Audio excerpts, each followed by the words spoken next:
Hello there, beautiful beings, and welcome to my sacred space. My name is Raven, and thank you so much for being here. Tonight, we are going to explore the This Might Hurt tarot deck with the hopes that it won't be as painful as it sounds. Interesting name, I know, but it is quite catchy, and I hope the guidebook inside somehow explains why Isabella Rotman decided to name her deck that. Anyway, I already removed the shrink wrap so that we can easily admire the stunning metallic foiling all throughout the box. It has that matte, that rose, not really rose petal, kind of like a rose petal finish. I have my fingerprints all over already, so it's not that pristine. Yeah, but I washed my hands before I did the video. This is an interesting detail. You have a wand, in the middle, and you have like some flora surrounding the wand in metallic gold. So that's very, very, see, I told you, my fingerprints. It's like very, very beautiful.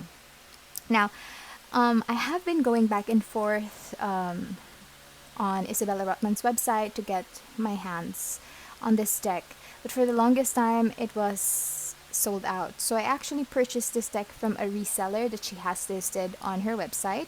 And it didn't come with stickers, but it came in with this velvet pouch, which is, pretty, and some crystals as well. Yeah, interesting, right? So let's open it up. And this is the guidebook. Very pretty, rose petal. I don't know if, yeah, it is rose petal. I'm just not, let me try to feel the Star Seeker. Yeah. Same with the Daniel Noel decks. It has the same feel, so it is rose petal. Love that it's matte all throughout. And this is the guidebook. Even the guidebook has that feel. So this is really premier. You would feel the luxe vibe of this deck. So you'd have here the title page.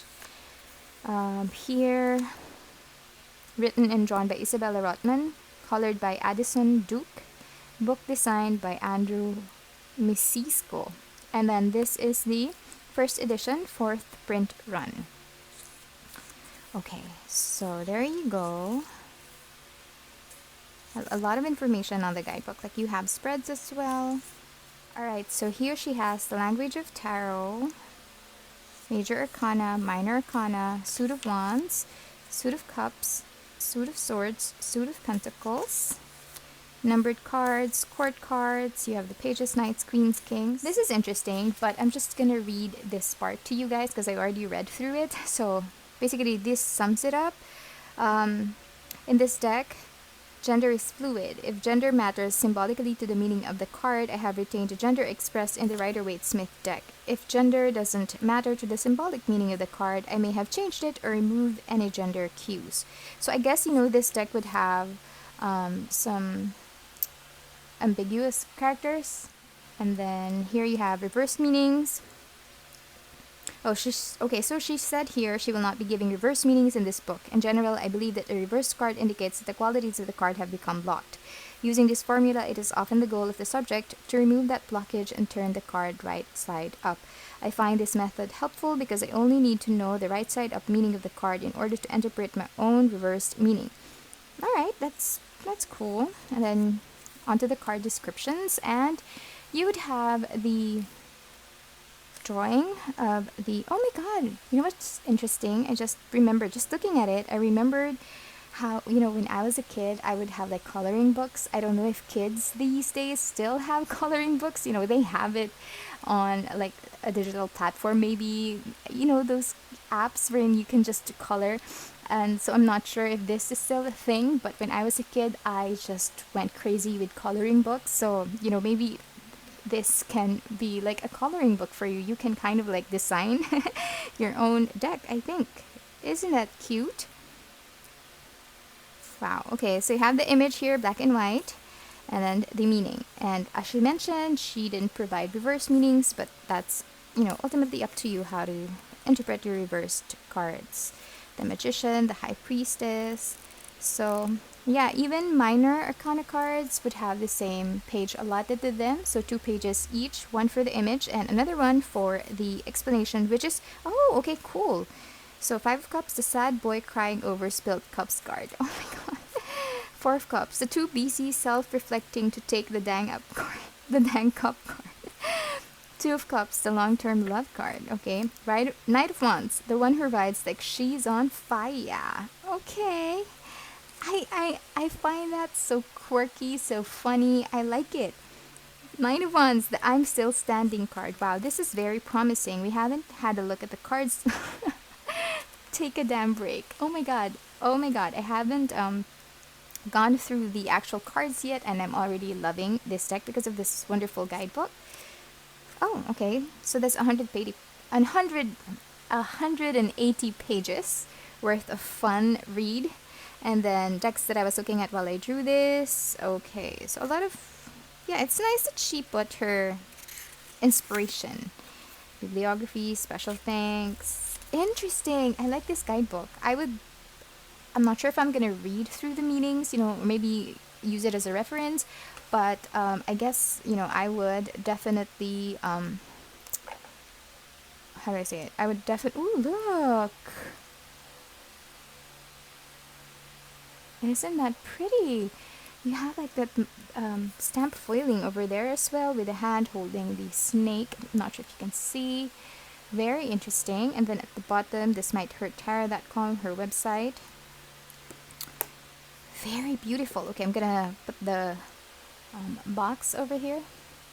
What was I saying? Oh my gosh. See, this happens a lot on this channel, so I apologize if you're new here. Yeah, I do, my thoughts get carried away sometimes when I get distracted by something pretty. I don't remember what I was saying, as in I completely forgot everything. But yeah, so I'm gonna try to recall. Yeah, no, I can't remember unless I pause and watch the video, but I don't really want to do that, so let's just proceed. So these are the cards. I got the one with the black holographic sides because I already have several with the silver edging and the holographic edging, and I want to try the black one, and I think it's a great choice because look at that. Isn't that so fascinating? I love it. And wow, the cards are wow. Wow, look at that. Just I don't understand the cardstock that they used, but it is divine. Oh, I want to show you the backing first. So the backing is quite simple. It's just black and white. As you can see, we have the Ouroboros happening there. Maybe that's, I don't know, it kind of like reminds me of the World card, but without the rest of the elements. We have the suits over here. Very interesting. We have the Fool over there. I mean, this is okay. I'm not super in love with the backing, but I don't mind it. As for the cards, cardstock rather, it is nice. It is sturdy, very sturdy. It snaps back, which is amazing. I mean, it is matte, but it has that kind of like a hint of sheen to it, and it's just so gorgeous. I don't know what paper they used, but it is some quality paper, definitely. Gosh, I'm still trying to recall what I was saying before I got distracted by the box, but yeah, I'm just gonna move on. Alright, so I zoomed in so that we'll have a better view of the cards. I hope it's very clear, and we're gonna start the flip through now.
this is the full flip through of the This Might Hurt tarot deck, and wow, I am just awestruck.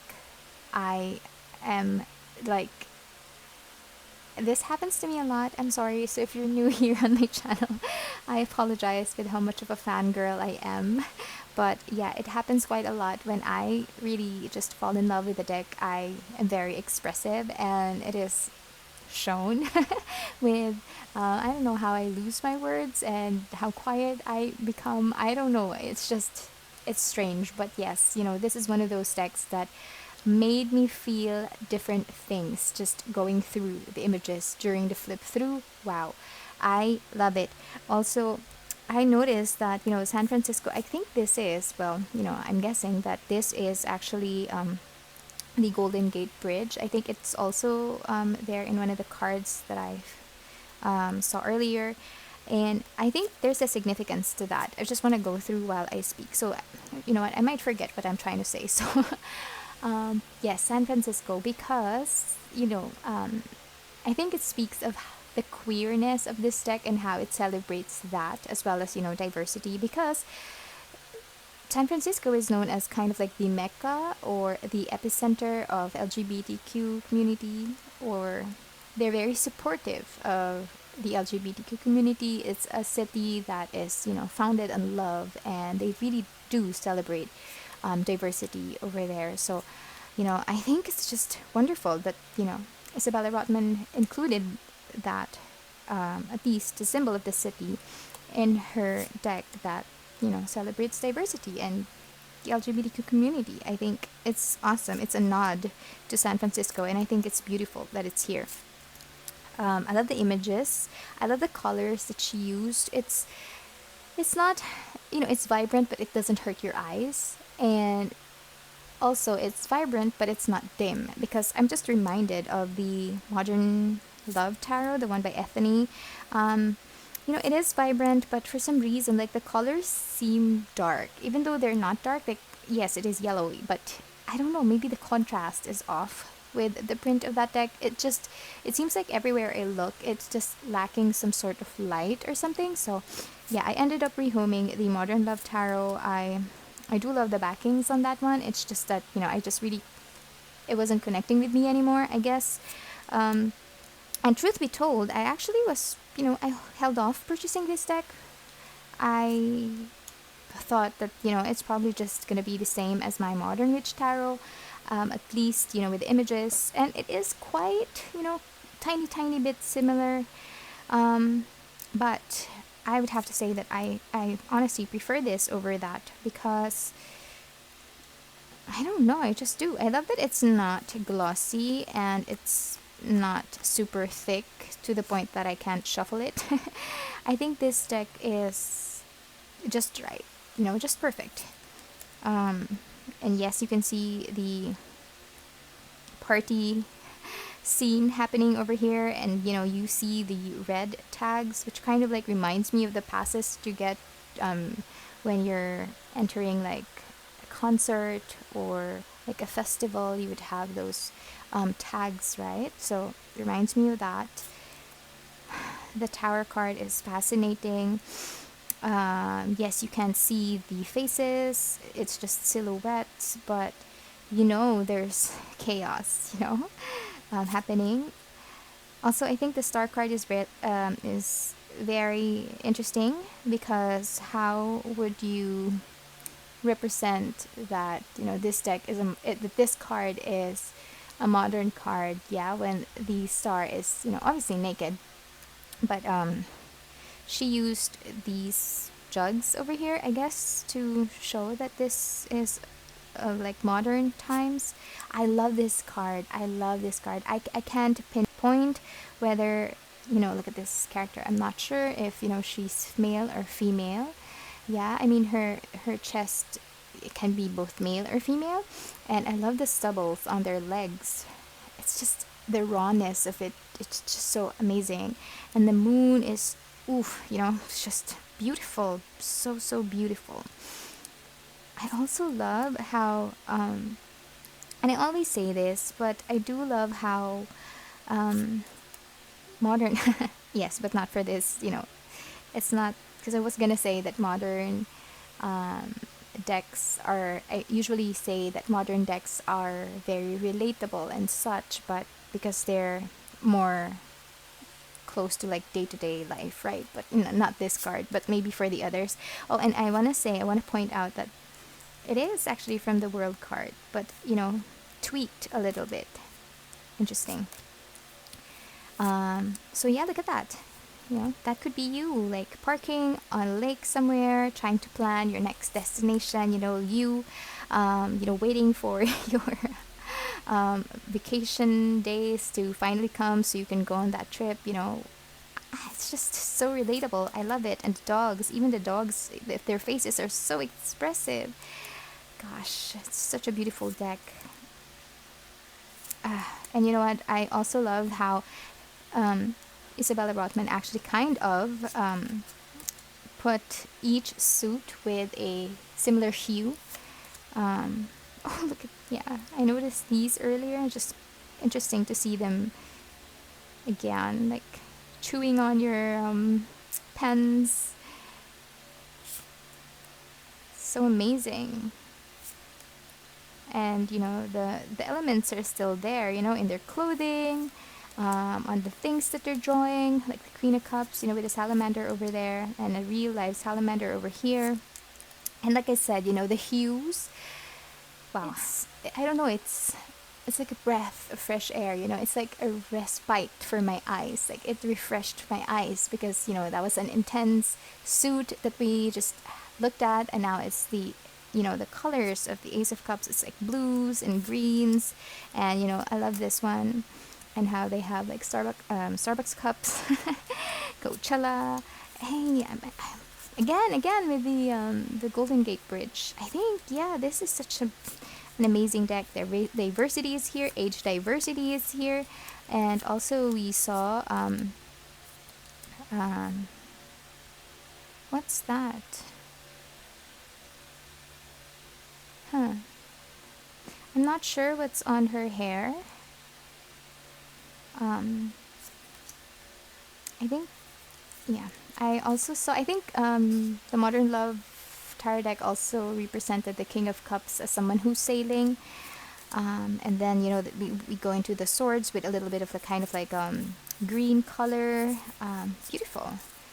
Also interesting is how the Queen of Cups is holding a knife instead of an actual sword. And yeah, this one's very, very, it doesn't say more inclusive than this, right? To have it there. I think it's just beautiful, to celebrate diversity, and, love is love. So I firmly believe in that. So yeah, this deck has been around for over 2 years, and yes, I may be late to the party, but better late than never, and I'm just so glad that I have this now in my hands.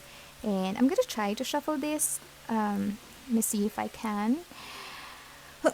It is quite hard, but then again, I also have like tiny hands. You can definitely riffle shuffle them, but let me just try to do this here and bridge them. Oh wow, divine, beautiful. All right, the backs are reversible, by the way. All right, so there you go. That is the okay. That is the This Might Hurt Tarot. This is a deck beautifully crafted by Isabella Rotman. Let me know what you think. Do you have this deck? Do you plan on purchasing it? What do you like about this deck? What do you think is off? Would you have any questions or whatnot? Feel free to let me know in the comment section. I do respond to all of your queries. And that's it. Thank you so much for being here. If you enjoyed this video, please consider giving it a like, or perhaps subscribe to my channel for future videos like this. Thanks again, you guys, and I hope I see you again soon. Have a beautiful year ahead. Bye!